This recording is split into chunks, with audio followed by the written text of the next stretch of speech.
ପୋତା ଧନ ପଥର ସହିତ ସମାନ। ଗୋଟିଏ ରାଜ୍ୟରେ ଜଣେ କୃପଣ ମହାଜନ ରହୁଥିଲା। ସେ ନ ଖାଇ ନ ପିଇ କେବଳ ଧନ ଜମା କରିବାରେ ବ୍ୟସ୍ତ ଥାଏ। ପେଟ କାଟି କାଟି ଧନ ଜମା ରଖୁଥିଲା। ଧୀରେ ଧୀରେ ତା ଘରେ ଧନ ଜମା ହେବାକୁ ଲାଗିଲା। ଏତେ ଧନ ହୋଇଗଲା ଯେ ତାକୁ ରଖିବା ପାଇଁ ତା ପାଖରେ ଜାଗା ନଥିଲା। କାରଣ ସେତେବେଳେ ତ ଆଜିକାଲି ଭଳିଆ ବ୍ୟାଙ୍କ ନଥିଲା। ତେଣୁ ଯାହା ଧନ ସମ୍ପତ୍ତିକୁ ହିଁ କେବଳ ଘରେ ଭିତରେ ରଖାଯାଉଥିଲା। ସେ ଭାବିଲା, ଏତେ ଧନ ଯଦି ଚୋର ଆଖିରେ ପଡ଼େ ତ କଥା ସରିଲା। ସବୁ ଧନ ଏକାଥରକେ ରଫୁଚକର ହୋଇଯିବ। ତେଣୁ ଏତେ ଧନକୁ କିଭଳି ରକ୍ଷା କରିବ ଏକଥା ନେଇ ସେ ଚିନ୍ତିତ ଥିଲା। ଶେଷରେ ତା ମନରେ ଗୋଟିଏ ଉପାୟ ଆସିଲା।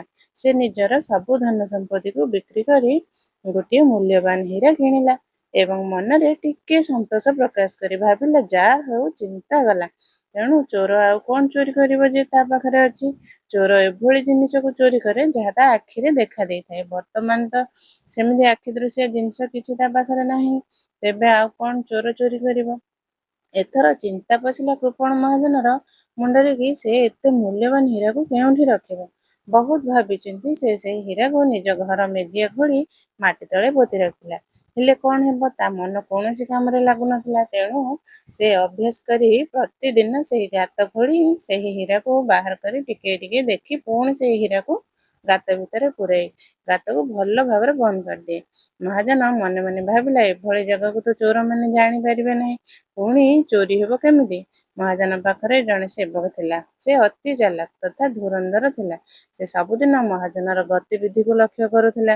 ସେ ଦେଖିଲା ଯେ ମହାଜନ ଗୋଟେ ନିର୍ଦ୍ଦିଷ୍ଟ ସମୟରେ ନିଜ ଘର ଭିତରେ ପଶି ଘଣ୍ଟାଏ କାଳ କଣ କରୁଛି।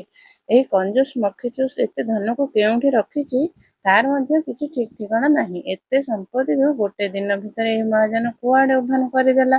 ବୋଧହୁଏ ମହାଜନ ସେ ଘର ଭିତରେ ଲୁଚେଇ ରଖିଛି। ନିଶ୍ଚିତ ମୋତେ ଥରେ ଏହାର ଯାଞ୍ଚ କରିବାକୁ ପଡ଼ିବ ଯେ କଥା କଣ। ବାସ୍ ଏତିକି କଥାକୁ ମନେ ମନେ ରଖିଥିଲା ସେହି ସେବକ ଜଣକ। ଦିନେ ମହାଜନ ନିଜର ବେପାର ପାଇଁ ଦାସକୁ ଘରେ ରଖି ବାହାରକୁ ଯାଇଥାଏ। ଦାସ ଜଣକ ତ ଏହି ସମୟକୁ ଅପେକ୍ଷା କରି ରହିଥିଲା। ମହାଜନଟି ଘରୁ ଗୋଡ଼ କାଢ଼ିବା ସଙ୍ଗେ ସଙ୍ଗେ ସେହି ସେବକଟି ତୁରନ୍ତ ଯାଇ ସେହି ଘରେ ପହଞ୍ଚିଲା ଏବଂ ତନ୍ନ ତନ୍ନ କରି ଖୋଜିବାକୁ ଲାଗିଲା। ଦେଖିଲା ଯେ ଗୋଟିଏ ଜାଗାରେ ଖୋଳା ହେବାର ଚିହ୍ନ ରହିଛି। ସେ ଆଉ କାଳ ବିଳମ୍ବ ନ କରି ସେହି ସ୍ଥାନକୁ ଖୋଳିବାକୁ ଲାଗିଲା ଏବଂ କିଛି ସମୟ ପରେ ସେହି ମୂଲ୍ୟବାନ ଚକଚକ କରୁଥିବା ହୀରାଟିକୁ ଦେଖିବାକୁ ପାଇଲା। ସେ ହୀରାଟିକୁ ପାଇ ଅତି ଆନନ୍ଦିତ ହୋଇ ସେଠାରୁ ସଙ୍ଗେ ସଙ୍ଗେ ଉଭାନ ହୋଇଗଲା। ସେ ମନେ ମନେ ଭାବିଲା, ଯାହା ହେଉ ଆଜି ମୋର ମନବାଞ୍ଛା ପୂର୍ଣ୍ଣ ହେଲା। ମହାଜନ ତା ପରଦିନ ଘରକୁ ଆସି ଦେଖିଲା ଯେ ଜିନିଷପତ୍ର ସବୁ ଏପଟ ସେପଟ ଛିନ୍ଛତ୍ର ହୋଇ ପଡ଼ିଛି। ଦରଜା କବାଟ ସବୁ ଠିଆମେଲା ହୋଇ ପଡ଼ିଛି। ସେ ତା ନିଜ ଘରର ଏଭଳି ପରିସ୍ଥିତି ଦେଖି ତାଙ୍କର ଆଉ ବୁଝିବାକୁ ବାକି ରହିଲା ନାହିଁ କିଛି। ସେ ତୁରନ୍ତ ନିଜ ଘର ଭିତରେ ପଶି ଦେଖିଲା ଯେ ସେ ଯେଉଁଠାରେ ହୀରା ରଖିଥିଲା ତାହାର ମାଟି ସବୁ ଖୋଳା ହୋଇ ପଡ଼ିଛି। ସେ ହୀରାକୁ ନ ପାଇ ପାଗଳ ପ୍ରାୟ ହୋଇଗଲା। ସେ କହିଲା, ମୁଁ ବର୍ବାଦ ହେଇଗଲି, ମୋର ସବୁ କିଛି ସରିଗଲା ଇତ୍ୟାଦି କହି କାନ୍ଦିବାକୁ ଲାଗିଲା। ସେ ଘର ସାରା ମେଜିଆକୁ ଖୋଳି ପକାଇଲା, କିନ୍ତୁ କୋଉଠି ହୀରା ଥିଲେ ସିନା ସେ ପାଇବ। ଏଣେ ହୀରା ତ ତାଙ୍କ ଦାସ ନେଇ ପଳେଇଛି। ସେ କହିବାକୁ ଲାଗିଲା, କିଏ ମୋର ମୂଲ୍ୟବାନ ହୀରା ନେଇଛି ଚାଲିଗଲା ତାର ବଂଶ ଲୋପ ହଉ। ମୁଁ କେତେ କଷ୍ଟରେ ଏହି ହୀରାକୁ କିଣିଥିଲି, କେତେ ଅଖିଆ ଅପିଆ ହୋଇ ଏହି ହୀରାକୁ କିଣିଥିଲି। ମୋ ପୋଡ଼ା କପାଳ କିଏ ନେଇ ଚାଲିଗଲା ଏହି ମୂଲ୍ୟବାନ ହୀରାଟିକୁ ଇତ୍ୟାଦି ଇତ୍ୟାଦି କହି ସେ ଛାତି ପିଟି ପିଟି କାନ୍ଦିବାକୁ ଲାଗିଲା। ପଡ଼ୋଶୀମାନେ ତାଙ୍କର ଏଭଳି ଅବସ୍ଥା ଦେଖି ପଚାରିଲେ, କଥା କଣ? ମହାଜନ ମୁଣ୍ଡ ପିଟି ପିଟି ଉତ୍ତର ଦେଲେ, ମୁଁ ବର୍ବାଦ ହେଇଗଲି, ମୋର ସବୁ ସରିଗଲା। ମୁଁ ମୋର ସମସ୍ତ ସମ୍ପତ୍ତିକୁ ବିକ୍ରି କରି ଗୋଟିଏ ମୂଲ୍ୟବାନ ହୀରାକୁ କିଣିଥିଲି। ମୁଁ ସେ ହୀରାକୁ ଘର କୋଣରେ ରଖିଥିଲି, କିନ୍ତୁ କେଉଁ ପାପୀ ଅଧମ ଦୁଷ୍ଟ ଚୋର ମୋର ସେହି ଦାମିକା ହୀରାକୁ ଚୋରି କରି ନେଇଯାଇଛି ମୁଁ ଜାଣିପାରୁନାହିଁ। ପଡ଼ୋଶୀ ଜଣକ ସଙ୍ଗେ ସଙ୍ଗେ ଗୋଟିଏ ମାଟି ଉପରୁ ପଥର ଖଣ୍ଡିଏ ମହାଜନଙ୍କ ହାତକୁ ବଢ଼େଇ ଦେଇ କହିଲା, ଏଇଭଳି ପାଟି କରି କାନ୍ଦିବାର ଆବଶ୍ୟକତା କଣ ଅଛି? ନିଅନ୍ତୁ, ଏହାକୁ ହୀରା ସ୍ଥାନରେ ପଥରକୁ ରଖିଦିଅନ୍ତୁ। ମହାଜନ ଛାତି ପିଟି ପିଟି କହିଲା, ମୋ ସହିତ କଣ ଆପଣମାନେ ଥଟ୍ଟା କରୁଛନ୍ତି?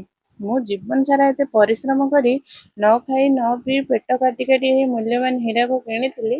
ଆପଣମାନେ ଟିକେ ଭାବନ୍ତୁ ତ, କାହିଁ ସେ ମୂଲ୍ୟବାନ ହୀରା ଆଉ ଏ ପଥର ଆକାଶ ପାତାଳର ତଫାତ୍। ଆକାଶ କଇଁଆ ଚିଲିକା ମାଛ ପରି। ପଡ଼ୋଶୀମାନେ କହିଲେ, ଆମେମାନେ ଆପଣଙ୍କ ସହିତ ଥଟ୍ଟା କରୁନାହୁଁ, କାରଣ ଆପଣ ହୀରାକୁ କେବଳ ଦେଖୁଥିଲେ, କିନ୍ତୁ କିଛି କାମରେ କଣ ଲଗାଉଥିଲେ କି?